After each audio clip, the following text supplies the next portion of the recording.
Bro Loach. Live in the building. Yo, DJ! That's how we do it. You're in the mix. You're in the mix with Not For The Weak Pod. Welcome to commercial-free radio. It's not radio, dumbass. Ladies and gentlemen, let's make some noise.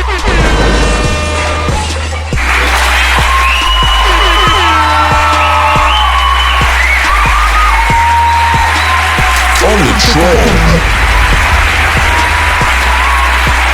This show will begin now. Good morning, ladies and gentlemen, on this fine Ohio day at 5:55 p.m. It's been a crazy week. We've been out with the flu, you know what I mean? We've been working. We've been doing our fucking thing, man. It's a lot going on, man. Welcome to Burroughs Cafe, where we got the motherfucking, the rumors, the bullshit, and the tea. This is where you come for that. If not, then you just come to see my face or listen to my voice. Troll. Do whatever the fuck you do. You probably came for some wrestling shit. This ain't that, man. This is Not For The Weak podcast, man. Burroughs Cafe with the tea. Let me tell you what's happening right now in the week, man. We gonna start this off with a condolences, bro. Condolences to my man, Irv Gotti, bro. I mean, I'm a 50 Cent fan, so, you know, but the nigga's dead. You know, 51, right? So, Irv left us, I think it was yesterday. They said it's a stroke. Some say it's diabetes. It's really unknown right now. If you don't know who Irv Gotti is, he is the reason for a lot of artists. We're talking about Ja Rule, DMX, Vita, Charlie Baltimore, Mary J. Blige. Did I say Jay-Z? Yeah, man. You got hits like Can I Get a What by Jay-Z and Ja Rule. You had Holla by Ja Rule. You had so many things by this man. I mean, this man was behind the whole Murder Inc. and Lloyd, Ashanti, you know.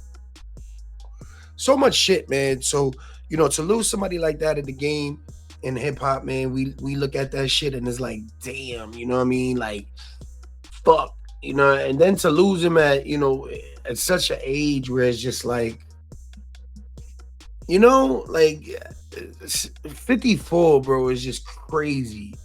Because, you know, I'm only 35 right now, so it's like 54 is like a hop, skipping away. Like, I was just 25 the other day. You know what I mean? So, and I mean, it was known publicly that he wasn't really taking care of himself. You know what I mean? I believe he had a stroke sometime last year, and, you know, he was walking on a cane and whatnot. You know, he made it public, like, you know, he's gonna eat what he wants. He's gonna live how he wanted to, and, you know, he did. You know, 54 is a sad, you know, it's a sad number. You know, I hope, you know, I can live longer. You know, this makes me want to take better, as I'm smoking, this makes me want to take better care of my health, you know, get in the gym, eat better, you know what I mean? Because it's all about what you're putting in your body. It's all about, you know, how you taking care of yourself right now while you on this earth, you know what I mean? And that's what's important. You know, sometimes I live the Irv Gotti life, where it's just like, I want to eat the biggest, fattest, juicy steak pose. I want to be, you know, dining and eating what I want to eat because this is what I work for. So, you know, he probably lived that lifestyle where he worked for the shit that he liked, and, you know, there was no turning back. You can't tell a man that lived off of sugar and rice and all of this other shit, you know, shit, you know, you can't just tell a motherfucker to fucking just stop. You know what I mean? But I wish he did. I wish he would have I wish he would have just took better care of himself. It's a lot, man. It's a lot, you know what I mean? Where it's, you have a hip hop pioneer like he was, leaving. Every year we lose somebody, and this one was so left field. I don't think anybody seen it. It was like a Luka trade. So for Irv to just check out like that, yeah, it's crazy, man. But the one person that I could say that is going to feel good about this, and he already expressed that on social media, which we all knew this was coming, because the first thing that I thought about when I see that Irv Gotti passed was, what is 50 Cent gonna do? Because my man 50. 50's like he's like my big brother. He that raised me. You know what I mean? I'm on some 50 shit all the time. You know what I mean? I'm here to crush my enemies and let them know I am not to be fucked with, because that's what I do. And 50 Cent has time. 50 Cent has time for everybody and anybody that wants it, dead or alive. And 50 Cent proves it. It does not matter if you are living or unalive. 50 is coming for you, and he let Gotti know by posting him smoking on a Irv pack with the little rest in peace tombstone next to him. You know what I mean? Giving his condolences to Irv Gotti. I'm not gonna lie, bro.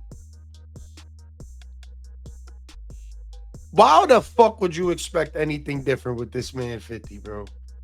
50 is a god. You hear me? 50 is one of those guys where it's like it's to the grave. You know what I mean? If he loves you, choose your words and move wisely. If he hates you, it's to the death, my nigga. And I think 50 is taking care of himself very well, so he can see every one of his ops die. Now you got to understand, Irv was a part of, I'm not going to say a part of, but had ties to the Supreme Team. The Supreme Team in New York ran shit in Queens and in Brooklyn and shit like that, right? The Supreme Teams are the guys with Jimmy and all of these guys. These guys had problems with 50 Cent back in the days, and they try to unalive 50. And when that didn't happen, 50 came back. Him and Ja Rule had a problem. That was the birth of the beef between 50 Cent and Murder Inc. So 50 he's gonna wait until every single one of these motherfuckers go, and he's gonna let it be known that he has still no love or any sympathy for the families or friends of Irv Gotti. Not only Irv Gotti is gone, but BMF is out of here, guys. We are looking at the last season, if there is going to be one, and 50 is letting it be known. Now, this is my thing. I don't know about you guys. I don't know how the conversation went with fucking 50 Cent and Big Meech, but, before Meech went in, or while Meech was in, or however, Meech had a handful of rappers. You had Jeezy, you had Ross, you had Fabulous, you had a couple other guys in there too. But one of the main two guys that you could really affiliate BMF and rap with was Jeezy and Ross. If you remember back in the days, and I know a lot of you do, one of the biggest hits, BMF, Black Mafia Family, was by Rick Ross. I think I'm Big Meech, Larry Hoover, Whipping Work, Hallelujah, One Nation, Under God. Yeah, that one go hard, you heard? And so I feel like it was gonna be a no-brainer for Meech to link up with some of these rappers like Fab and Ross. Like the moment I thought of like Big Meech coming out, you thought of like a Jeezy standing next to him maybe, or a Ross or something like that. Towards the end of Meech's last like maybe 3-4 years, 50 Cent been a part of Little Meech's life, putting him in, acting school, doing the BMF series. 50 just been killing it just in general with that. So to bleed into the BMF years later in a professional way, I don't understand if there was, or I don't know if there was a conversation between 50 and Big Meech where it's like, yo, bro, you gonna be fucking with me. And I understand that you fuck with some people that I don't fuck with. So either you fucking with me all in, my brother, and we gonna make these millions, or you gonna be in and out, and yo, I'll get money with you later. Now, everybody's talking about, how 50's just Mr. Petty and blase blah. Now Meech is a rat. So did 50 know, or did 50 not? 50 knew. 50 knew, because what niggas don't know out here, right, is 90-something% of the fucking industry is all rats. You think these niggas that are coming from absolutely nothing, that get a little chump change, little bit of cheese, little bit of pussy, little bit of this, little bit of that, see a little bit of the good life, you think these niggas is ready to let that shit go? All the motherfucking dirt that goes on with these artists. These artists are criminals. They think they are above the law. Do you really think? Anyways, so, where's the conversation between Big Meech and 50 Cent? That's where I want to know where everything goes. Because if there was an understanding like, hey man, look, we're doing all of this shit together. We gotta move the way that 50 Cent moves if we're gonna do it the 50 Cent way. And a part of me thinks like, because I get where 50's coming, but at the same time, you've done a whole docuseries on this man's life and seen that Meech is a nigga about money. And he's coming home making these connections, doing what he's got to do to survive. Like, he's not just trying to eat under the 50 Cent umbrella. I'm sure Meech is not trying to be under 50 Cent's thumb, but how was this played? Like, it seems like it just was a lot of miscommunication, and then when it was out there, it was maybe too late. I feel like Big Meech is a hustler, so he's not trying to be under 50. He did the little, the nigga in Paid in Full, the little frog nigga. You know what I mean? Like, I ain't trying to be under no other than 50. Like, nigga, you just came home. You hot. You hot, baby. And yeah, man. So, I don't know how that went, but I know 50 is not the nigga you want to cross. 50 calling him a rat. Do I think Big Meech is a rat? Fuck yeah, I think Big Meech is a rat. And it's not because of 50 Cent. Do I give a fuck if Big Meech a rat? No, because you want to know why? Niggas know niggas is rats and still fuck with niggas. Gunna, 6ix9ine, all of these niggas is making multi-million-dollar deals and they're known rats. Niggas pick and choose every day, B. You think Meech is gonna be a known rat and niggas ain't gonna still fuck with him? You don't think some niggas is gonna be like, fuck that, he didn't snitch on me? He built the empire when he was out. Come on, man. This is the new era. Snitching is like being gay now. You know what I mean? When you used to go to prison, the two things you didn't want to do is be a... Oh, I'm sorry. We're going to cross that one out. The two things you didn't want to be in prison was a gay or a snitch. Now, you could be both on the same tier with killers, gorillas, and niggas that just don't give a fuck. If you're valuable enough, they'll let you walk, nigga. They'll let you walk. So I think 50 knew all along, but now 50 gonna make money on destroying BMF. You know what I mean? He put out the text message with his son, with Big Meech's son, talking about how could you do this? You unfollowed me. Now you managing my mans in them. Like, how could you do that? Like, he sounds so hurt, bro. And the one thing 50 gonna do is be very calculated. Rule number 50.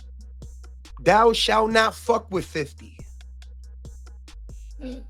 Telling y'all niggas down, leave that boy 50 alone. You know what I mean? Like,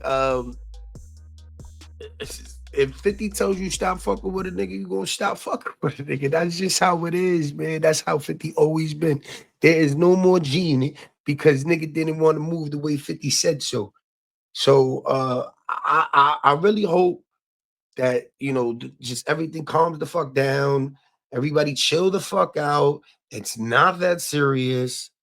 50 versus Meech is just gonna get more interesting every day.